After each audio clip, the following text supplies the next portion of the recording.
राजनीति में कोई दरवाज़ा परमानेंट बंद नहीं होता है। आवश्यकता के अनुसार दरवाज़ा खुलता रहता है, बंद होता रहता है।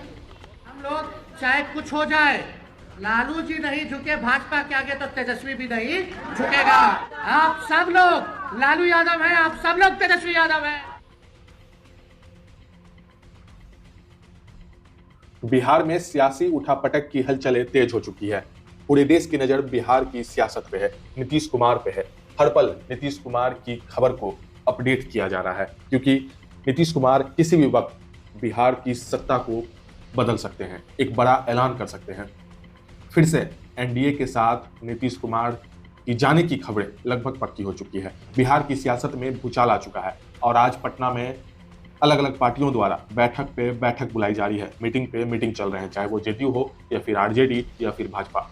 भाजपा के तो दिल्ली में भी शीर्ष नेतृत्व लगातार बैठक पे बैठक बुलाई जा रही है। आज चिराग पासवान भी दिल्ली पहुंचे हुए हैं, अमित शाह से उनकी मुलाकात हो रही है। इससे पहले भाजपा बिहार प्रदेश अध्यक्ष सम्राट चौधरी भी दिल्ली पहुंचे थे, नित्यानंद राय पहुंचे थे।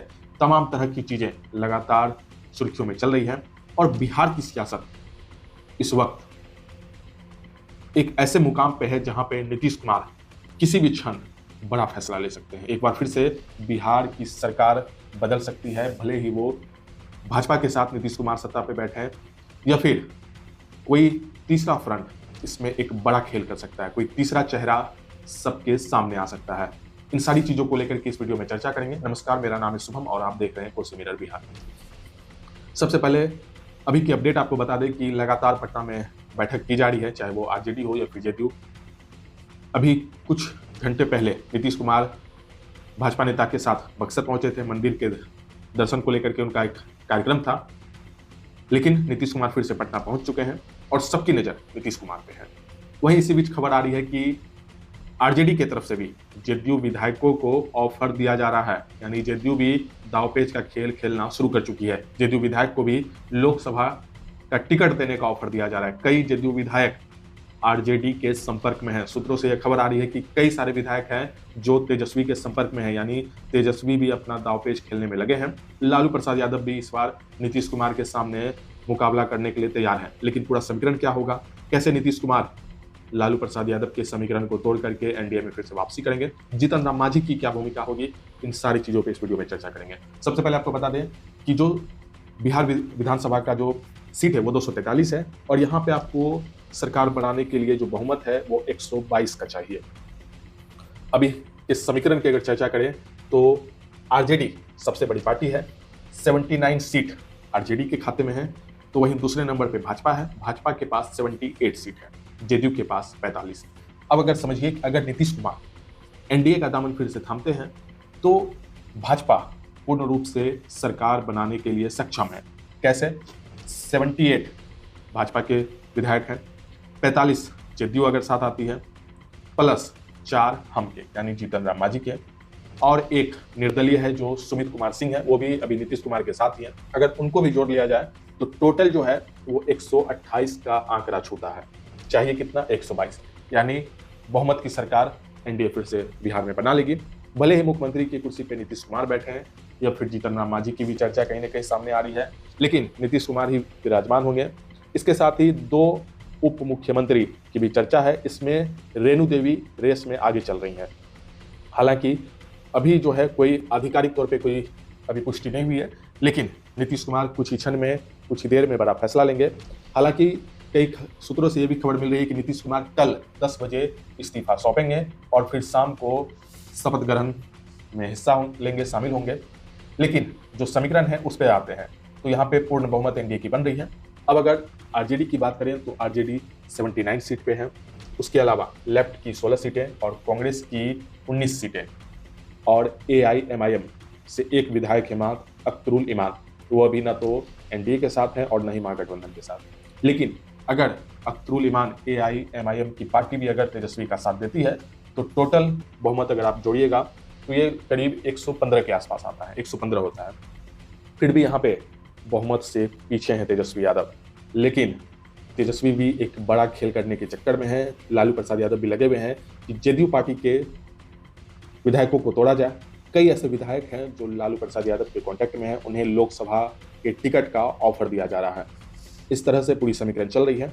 लेकिन कई सवाल हैं जो अभी राजनीति के केंद्र में है। नीतीश कुमार के इर्द गिर्द उन सवालों का गिरोह जाल जो है वो घूम रहा है कि आखिर नीतीश कुमार इन सवालों से किस तरह से बच के एक बार फिर से भाजपा का दामन थामेंगे, क्योंकि ये वही नीतीश कुमार है जो कहते थे मर जाएंगे लेकिन भाजपा में नहीं जाएंगे।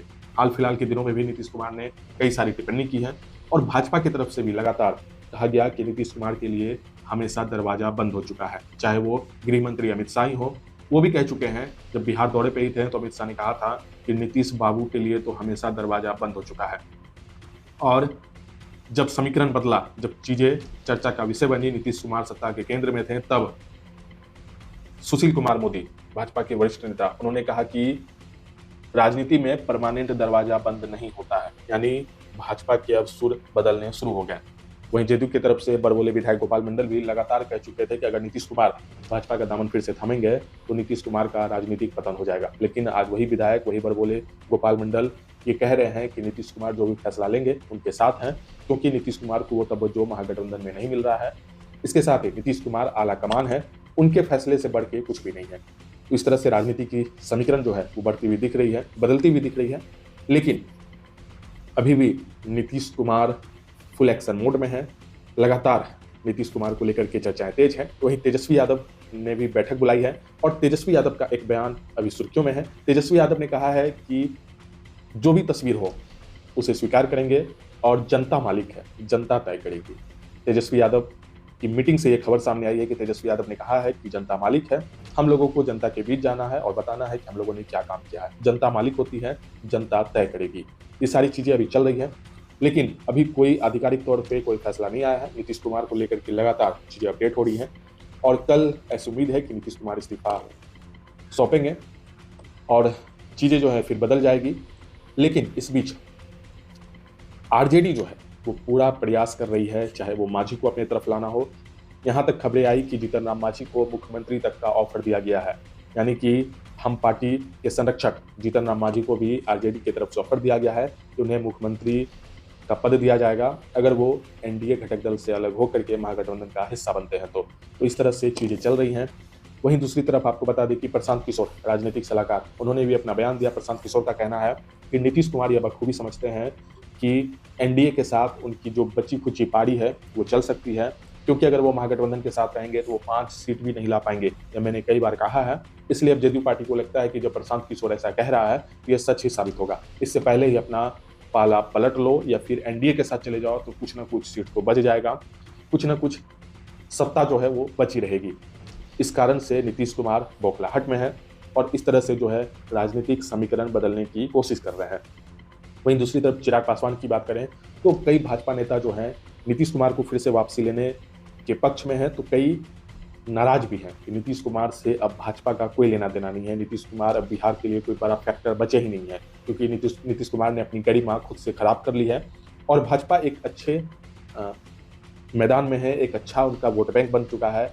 तो यहाँ पे फिर नीतीश कुमार को वापस लेने का कोई औचित्य नहीं है। चिराग पासवान ऐसे भी नीतीश कुमार से एक लंबी दूरी बना के रखते हैं। हमेशा नीतीश कुमार को लेकर के चिराग बेबाकी से बयान भी देते हैं। तो चिराग पासवान ने भी कहा है कि सारा समीकरण एक बार सुलझ जाए, सारी तस्वीरें स्पष्ट हो जाए, उसके बाद लोजपा रामविलास भी तय करेगी कि उसे क्या रुख तय करना है। यानी चिराग भी जो मिले हैं वो भी नीतीश कुमार की नाराजगी को लेकर ही मिले हैं कि नीतीश कुमार को फिर से एनडीए में क्यों लिया जा रहा है, क्योंकि भाजपा मजबूत है और जो भी परिणाम हो वो भाजपा खुद से तय करे। लेकिन राजनीति है, राजनीति में हर एक दाव पेच को सोच समझ के लिया जाता है। जब केंद्र में अमित शाह ये निर्णय ले रहे हैं, भाजपा के शीर्ष नेतृत्व जेपी नड्डा, अमित शाह मिलकर के सारी चीज़ों को तय कर रहे हैं। चिराग पासवान भी आज मिलने पहुंचे तो सारी चीज़ें अब तय हो चुकी है और भाजपा के जितने भी घटक दल हैं वो इस बात को मान चुके हैं कि एक बार फिर से नीतीश कुमार की स्वागत में सभी लोगों को लग जाना है। हालांकि अभी स्पष्ट नहीं हो पाया है कि गद्दी पे किस तरह से नीतीश कुमार को विराजमान फिर से किया जाएगा या फिर जो बिहार के 2 डिप्टी सीएम बनाए जाएंगे उसमें सबसे पहला नाम रेणु यादव का चल रहा है। अभी और चीज़ें स्पष्ट होना बाकी है, लेकिन अब अंतिम वो क्षण है जब बिहार की सत्ता में एक बड़ा परिवर्तन होगा और आरजेडी की तरफ से भी लगातार ये कोशिश की जा रही है कि जदयू को तोड़ा जाए। उसके साथ ही जीतन राम मांझी को भी कई तरह के ऑफर दिए जा रहे हैं। कई सारे जदयू विधायक हैं जिन्होंने अपना फोन स्विच ऑफ कर लिया है। इस वक्त की बड़ी खबर आपको बता रहे हैं कि कई सारे विधायकों ने अपना फोन स्विच ऑफ कर लिया है और वो लगातार संपर्क से कटे हुए हैं। इस कारण से शायद नीतीश कुमार कोई फैसला लेने से बच रहे हैं, क्योंकि कुछ विधायक जो हैं वो तेजस्वी के संपर्क में हैं, यानी आरजेडी के संपर्क में है। इसलिए नीतीश कुमार अब सोच समझ के फैसला लेने की तैयारी में है। और कुछ विधायक लालू प्रसाद यादव के लोकसभा टिकट को लेकर के संशय में बने हुए हैं। हालांकि आपको बता दें कि तेजस्वी की बहुमत बहुत ही मुश्किल है हो पाना, क्योंकि जो विधायक जेडीयू में है वो समझ रहे हैं कि वो एनडीए के साथ अगर आएंगे तो कुछ उनका भी कुछ बेहतर हो पाएगा चीज़ें, क्योंकि जेडीयू अगर एनडीए के साथ जारी है तो कुछ न कुछ चीज़ों को समीकरण बना करके जारी है। और दूसरी तरफ अगर देखें तो महागठबंधन में जो नीतीश कुमार को तवज्जो नहीं दिया गया, जो सारी चीज़ें चल रही थी और जिस तरह से नीतीश कुमार ने परिवारवाद को लेकर के टिप्पणी की, उसके बाद लालू परिवार ने जिस तरह से नीतीश पे टिप्पणी की, चाहे वो लालू प्रसाद यादव की बेटी रोनी आचार्य हो, तो फिर वहाँ से चीज़ें बिगड़ती चली गई। और ये पूरी कहानी जो है वो अगस्त सितंबर के माह से ही 2023 से ये शुरू है। और इसी कारण से ललन सिंह को भी जेडीयू के राष्ट्रीय अध्यक्ष के पद से हटाया गया था। उस वक्त भी खबर चल रही थी कि ललन सिंह जो है वो आरजेडी के संपर्क में हैं और ललन सिंह को यह ऑफर दिया जा रहा है कि वो मुख्यमंत्री बन जाएंगे या फिर तेजस्वी यादव मुख्यमंत्री बनेंगे तो उन्हें डिप्टी सीएम बना दिया जाएगा। और नीतीश कुमार को इस बात की भनक लग गई थी कि ललन सिंह को लेकर के लालू परिवार की जो नज़दीकियां हैं वो बढ़ती जा रही है। इसलिए नीतीश कुमार ने एक बड़ा एक्शन लेते हुए ललन सिंह को राष्ट्रीय अध्यक्ष के पद से हटा दिया, क्योंकि नीतीश कुमार पहले भी जब भाजपा से अलग हुए थे तब भी नीतीश कुमार ने ये कारण जरूर बताया था कि वो जेडीयू पार्टी को तोड़ने की कोशिश कर रहे थे। एक बार फिर से आरजेडी की तरफ भी नीतीश कुमार यही संकेत दे सकते हैं, क्योंकि जिस तरह से ललन सिंह को लेकर के करीबियां बढ़ी और ये खबरें जो चली उसके बाद से नीतीश कुमार चिंतित हैं।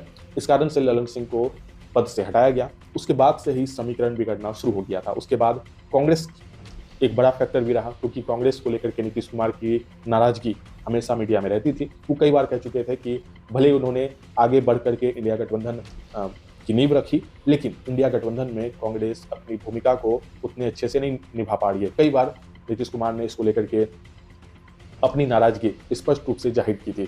तो कहीं ना कहीं कुल मिलाकर के देखें तो कई सारे फैक्टर हैं, चाहे वो लालू परिवार हो या फिर महागठबंधन में नीतीश कुमार को तवज्जो नहीं मिल रहा हो, और कांग्रेस के रवैये से भी कहीं ना कहीं नीतीश कुमार नाराज चल रहे थे। अब नीतीश कुमार को शायद लग रहा था कि इस तरह से चलने से उनकी नैया पार नहीं होने वाली है। तो एक बार फिर से बिहार में बड़ा राजनीतिक परिवर्तन होने वाला है।